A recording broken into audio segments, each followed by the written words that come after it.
Saya kurang jelas mengenai solat sunat. Tidak boleh dilakukan jika masih berhutang solat fardu. Bolehkah sekiranya kita meninggalkan semua solat sunat semata-mata untuk qada solat fardu? Banyak yang ditinggal masa muda. Itulah yang terbaik. Memang kita rasa sayang sembahyang sunat tu sayang. Tetapi haruslah kita tahu macam mana pun sembahyang sunat itu hukumnya adalah sunat. Yang qada itu hukumnya wajib, hutang tetap hutang. Jadi kerana itu lebih baik dibayar hutang. Dari segi afdalnya memang kita bayar hutang qada daripada sunat. Tambah lagi di bulan Ramadan. Kalau kita qada, solat qada itu statusnya wajib. Kan Nabi sebut man taqarraba fihi bi khaslatin kana kaman adda fardhatan fi ma siwa. وَمَنْ أَدَّ فِيهِ بِفَرِيضَةٍ كَانَ كَمَنْ أَدَّ 70 فَرِيضَةً فِيمَا سِوَى. Siapa yang mendekatkan dirinya dengan satu amalan sunat digandakan menjadi satu wajib di bulan Ramadan. Siapa yang mendekatkan dirinya dengan satu amalan wajib digandakan menjadi seolah-olah mengerjakan 70 yang wajib. Qada itu wajiblah. Jadi guru kita selalu bagi nampak. Contohnya, orang nak bagi kita 1,000, kemudian ada orang nak bagi 70,000 ringgit. Mana kita nak ambil? Kalau bab duit bukan main kita. Tapi kalau bab pahala, kita mungkin tak nampak. Mungkin tak nampak. Tapi itulah yang sebenarnya ini. Jadi akhirnya nanti tak buat tak buat yang sunat-sunat. Tidak mengapa. Sebab yang wajib itu lebih fardu. Lebih wajib. Cuma saya semalam sebutkan ada pendapat mutaakhirin, kata guru kami Syekh Nuruddin, ada pendapat ulama yang mutaakhirin mengatakan tidak mengapa, boleh. Kalau nak sembahyang sunat pun boleh, silakan. Tapi dengan syarat yakin masih nyawa panjang lagi untuk qada. Tak apalah. Kalau rasa nyawa panjang lagi, umur panjang lagi, silakan. Takut-takut itu sahaja. Taib. Jelas ni. Kalau rasa nyawa panjang lagi tak apa, sembahyang tarawih dulu, nanti qada. Sembahyang ba'diyah dulu, nanti qada, boleh. Tidak salah. Tapi yang paling bagus qada sahaja. Paling bagus, kecuali sembahyang, contohnya sembahyang gerhana yang jarang datang. Sembahyang tahajud malam, buka dulu dengan tahajud, kemudian lepas tu nak qada, silakan. Tak perlu. Kan kita kadang biasa solat tasbih, solat istikharah, bagus malam tu tapi lebih bagus gantikan dengan qada. Dengan qada dulu Hadirin jangan dilihat qada. Sunat lagi tengah malam lagi besar pahala betul, tapi jangan lupa qada macam mana pun statusnya tetap wajib. Lebih besar lagi hadirin. Buka dulu malam tu dengan tahajud tak apa. Lepas tu kita akan selalu buat solat tasbih. Gantikan dulu buat masa ni sebab dengan penerangan saya ni, sebab ulama kuat mengatakan qada dulu, qada tak apa, mungkin dalam selang 2-3 hari buat tasbih lagi, sebab kita takut kita dah terbiasa tiba-tiba ikut pendapat saya ni, bukan pendapat saya ni pendapat ulama lebih kuat ni, kita jarang dengar sebenarnya. Jadi buat juga, tapi selang-selikan lebih kepada ikut pendapat ulama kita ni tadi. Boleh lepas ni jangan ragu-ragu lagi. Yang saya sebut ni bukan daripada saya, tidak, daripada ulama. Malah ada ulama yang mengatakan haram sembahyang sunat. Siapa yang ada hutang tu haram sembahyang sunat. Kita taklah sampai ke situlah. Jadi kita katakan afdal, lebih baik begitu. Itu sebab ulama kata kenapa hutang kena bayar dulu, barulah kita sedekah ke orang. Cukupkah kita qada di Masjidil Haram? Sama tak seperti kita sembahyang fardu fadilatnya? Masya-Allah, bagus. Ni tulisan Jawi ni. Wajar, masya-Allah. Berjaya juga saya baca. Alhamdulillah. Semua Jawi ni. Alhamdulillah. Apa tahu soalan tadi sekali lagi? Cukupkah kita qada di Al-Masjidil Haram? Sama tak seperti kita sembahyang fardu fadilatnya? Kalau nak dikatakan fadilat, memang tak boleh lawan lah. Sebab satu solat dekat situ sama dengan 1000 solat tempat lain. Kalau satu fardu, contohnya kita solat isyak tadi, sama dengan 100,000 di tempat lain. Kalau satu solat tarawih, sama dengan 100,000 solat di tempat lain. Tapi, apakah itu boleh dikira qada? Jawabnya tidak. Kalau satu qada, tidak sama. Tidak sama. Itu cuma pahala sahaja. Pahala sahaja. Hutang tetap hutang. Kalau begitu seronoklah, saya pun suka. Sebenarnya soalan ni pernah ditanya pada saya juga oleh seorang hamba Allah dekat, tak apa saya ingat dulu kat mana, Mokis, dekat Mokis, desa Mokis. Kalau orang desa Mokis dengar sekarang ni, dia pernah tanya saya, Ustaz, kalau kita tak sembahyang lama-lama dulu banyak, tapi kita pergi ke Mekah, sekali sembahyang tu kan sama dengan 100,000 qada. Masya Allah. Saya kata betul, tetapi itu pahalanya. Bukan dia menghapuskan yang dulu-dulu tu. Tidak. Bukankah Ustaz? Sebab mungkin ada orang bagi info, boleh, sebenarnya tak. Itu cuma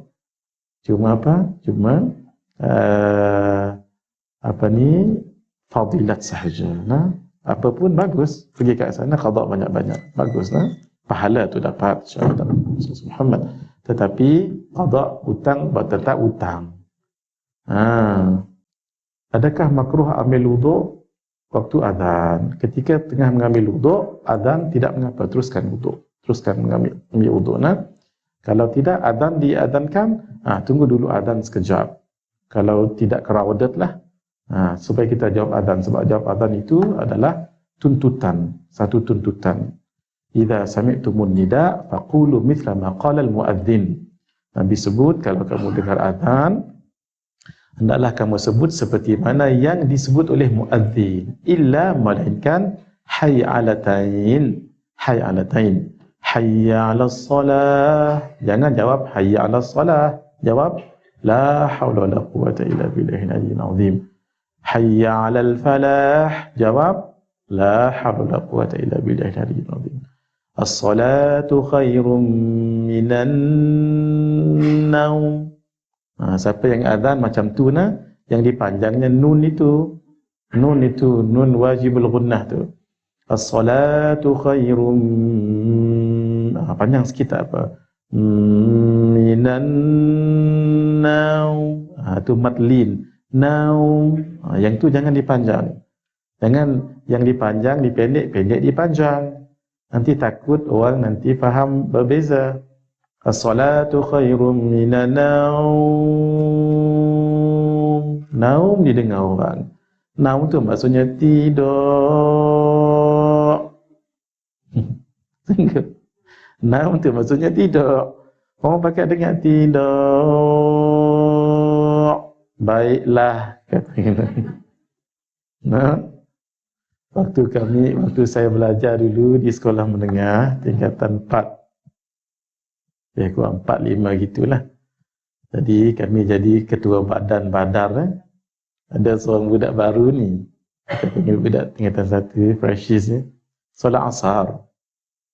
As-salatu khairum minan naum. Solat asar ni dia dan akhirnya dia kena marah oleh budak-budak sini. Anak pun jadi mereka rujuk pada saya lah, sebab kita ketua ni. Anak kata jangan marah dia, memang betul pun hampa tidur. Hampa tidur tadi kan. Dia tersilap, jangan marah sangat, tapi hakikatnya hampa tidur. Yang itu dijawab sadaqta wa bararta. Naam. Bismillahirrahmanirrahim. Ustaz boleh terangkan semula faedah 1 berpuasa pada pertengahan bulan Syaban atau pada hari Syak bahagian C. Mari kita lihat dulu apa yang diminta sahabat kita ni. Bismillahirrahmanirrahim.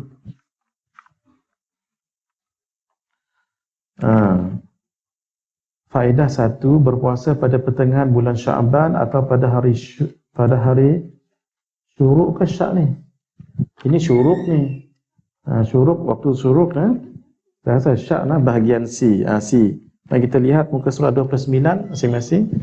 Kita tak baca lagi ni, kita jawab soalan dulu Jika bersambung, kita atas dahulu. Berpuasa setelah pertengahan bulan Sya'ban, apa maksudnya? Setelah pertengahan. 15 itu memang kita berpuasa. Orang ini tak puasa pun 15. 16 baru dia berpuasa. Ini yang dikatakan haram. Atau pada hari syak, hukumnya adalah haram, tidak sah. Kecuali pada 3 masalah, maka hukumnya boleh dan sah. Terus kita ambil C untuk kita sama-sama. Hadirin, untung kita baca kitab ni. Untung, saya kali pertama baca kitab ni di Malaysia. Kulit ke kulit. Ni. Jadi malam ni saya nak baca laju sedikit sebab saya ingat kalau cara ni tak khatam kita. Kalau cara yang semalam biasa ni tak khatam. Jadi saya akan baca laju sikit Nanti akan melibatkan hukum hakam. Untung siapa yang baca buku ni, Masya Allah, banyak perkara dia tahu nanti dia kena istiqamah C. Jika bersambung dengan tanggal 15 Sya'ban, apa maksudnya? Maksudnya dia dah 15 tu dia dah puasa. Yang dikatakan pertengahan tu apa? 16 ke atas. Bukan 15 tu. Kan 15 kan baru di sebelah A ni, 16 ni sebelah B. Sini. Kalau dia puasa 15 bersambung, ni maksudnya ni, jika bersambung dengan tanggal 15, maka boleh baginya berpuasa pada 16. Betul, memang begitu. Dan seterusnya onwards, betul. Apabila terputus tidak berpuasa, maka tidak boleh pada hari berikutnya untuk berpuasa. Orang begini, orang ni, dia tak pernah pun puasa daripada 1 sampai 14, tak pernah orang ni. Orang ni tak pernah puasa. Jadi, hukumnya macam mana? Orang sebegini, daripada 1 sampai 14 tak pernah puasa. Tapi 15 dia berpuasa. 15 berpuasa, boleh tak dia puasa 16? Boleh. Sebab apa? Sebab dia bersambung. Dia macam ambil current dulu, ambil electricity. Sambung dulu. Ini akan menyebabkan jangka hayat. Apa maksud jangka hayat? Bolehlah puasa seterusnya. Tapi syarat, jangan putus. Syarat jangan putus. 15 dah puasa tadi, dapatlah dia current, power lah contohnya ni. Boleh tak puasa 16? Silakan. Boleh tak puasa 17? Silakan. Tak berpuasa 18. Puasa tak puasa 18. Boleh tak puasa 19? Kitab ni kata tak boleh. Kalau dia mula 15. 15 dia mula. Tapi kalau sebelum tu dia ada mula. Sebelum tu dia ada mula 1, 2 sampai 7. Pening kepala 8, 9 tak. 10 puasa lagi. Kemudian ayam percik 11 tak jadi. 12 dia lagu tu lah. Tapi sebelum 15 yang dia puasa tak? Puasa. Orang sebegini walaupun putus sebegini boleh dia sambung lagi. Faham Yang ini maksudnya orang yang tak pernah puasa. Faham? Jadi yang ini kita telah jawab. Tak kat situ Bismillahirrahmanirrahim. Saya memohon penjelasan berkenaan solat sunat. Adakah solat sunat seseorang diterima jika solat-solat ini dah baca malam tadi ni? Jika solat-solat 5 waktu yang tidak dibuat sebelum ini, selama mana solat ini tidak selesai dia qada. Diterima tu insya-Allah diterima. Cuma kita sebut tadi apa pendapat ulama? Ada 2. Satu kata haram. Satu lagi kata boleh dengan syarat tertentu. Terima tu insya-Allah terima. Niat puasa Rejab. Mohon Ustaz jelaskan niat puasa Rejab dan Sya'ban niat. Ada setengah guru berkata tiada puasa sunat Rejab dan Sya'ban selain niat puasa Isnin dan Khamis. Tak. Seluruh kitab-kitab mazhab kita Asy-Syafi'i kecil besar mengatakan ada puasa Rajab dan puasa Sya'ban ada. Sebab puasa ini, puasa Rajab paling tidak puasa apa?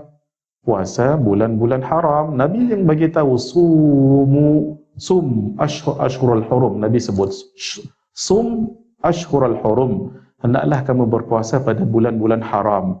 Bulan haram tu apa? 4. Dzulqa'dah, Dzulhijjah, Muharram dan Rajab. Sebab itu hadirin, memang Nabi tak pernah berpuasa 4 bulan itu sepenuhnya, tak pernah. Tapi cukup kita ambil satu pendapat. Siapa? Sayyidina Ibn Umar. Siapa beliau? Abdullah bin Umar. Siapa ayah beliau? Ayah beliau adalah Sayyidina Umar, bukan orang sebarang ni. Beliau seperti yang disebut dalam kitab Lataiful Ma'arif. Kitab ni terkenal ni. Kalau boleh ustaz-ustazah, jangan tak beli kitab ni. Lataiful Ma'arif. Saya pernah lihat ada terjemahan. Cari terjemahan, cari kitab ni.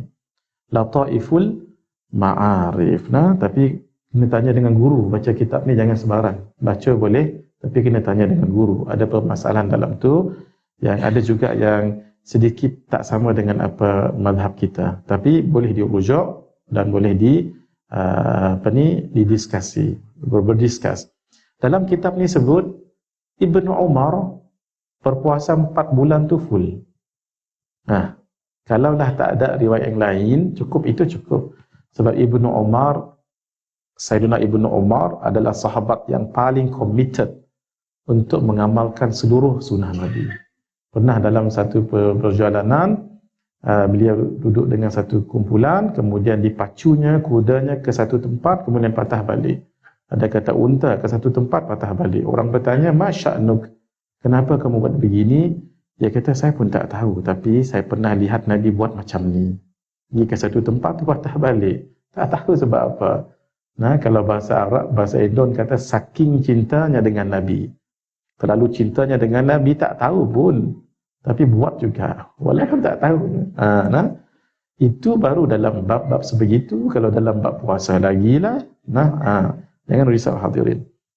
Nanti rujuk dalam kitab. Sebab itu memang ada. Siapa yang kata Sya'ban? Sya'ban jelas sekali. Kata Sayyidatuna Aisyah, "Ma ra'aitu, tidak pernah aku lihat Nabi aktsara sauman, paling banyak berpuasa, fi ghairi Ramadan, selain daripada Ramadan, illa fi Sya'ban, kecuali pada bulan Sya'ban." Banyak Nabi berpuasa di bulan Sya'ban. Ketika Nabi ditanya kenapa banyak puasa di bulan Ramadan, Nabi katakan sebab bulan Sya'ban diapit oleh 2 bulan, iaitu Rajab dengan Ramadan. Yang mana orang pulun buat amal di dalam 2 bulan ini. Tengok bahasa hadis. Cuma saya tak hafal, tak ingat sekarang yang matan Arab dia. Orang pulun buat amal di bulan Rajab dengan orang pulun buat amal di 2 bulan yang mengapitnya, bermakna orang pulun buat amal bulan apa? Bulan Rajab. Antara amal yang dipulun, puasa. Puasa bermakna ada puasa. Nabi pun puasa juga. Cuma khilaf apakah namanya puasa Rajab ataupun puasa sunat biasa. Itu cerita lain. Jadi Ramadan memang kita puasa. Saya tidak mahu, takut bulan ni dipandang orang sepi sahaja. Sebab itu saya nak berpuasa di bulan ini. Maksudnya apa? Kalau orang kata Nabi tak puasa bulan Sya'ban ni, guru berkata kita ambil husnudzan sajalah. Mungkin guru ada kata, mungkin kita tak dengar. Gitu. Adakah benar niat puasa qada sahaja? Apakah benar niat puasa qada sahaja? Macam mana nak faham ni? Cuba faham, sama-sama faham. Niat puasa Rajab dan Sya'ban. Ada sesetengah guru berkata tiada puasa sunat Rajab dan Sya'ban selain niat puasa Isnin dan Khamis. Tak, ini tak tepat. Ada puasa Rajab, ada puasa Sya'ban, dan ada puasa Isnin dan Khamis. Adakah benar niat puasa qada saja? Apa maksud tu ya? Ya, maksudnya. Ya. Niatkan qada. Oh, kalau ada qada boleh. Kalau tak ada qada, itu masalahnya. Kita insya-Allah kita tak ada qada, orang lelaki perempuan kot. Kami tak ada qada, kami niat puasa Rajab, boleh. Tak masalah. Kalau tak puasa Khamis ada bulan Rajab, boleh. Puasa ayyamul bid, boleh. Gitu Taib, maksudnya dah menjawab. Ada lagi?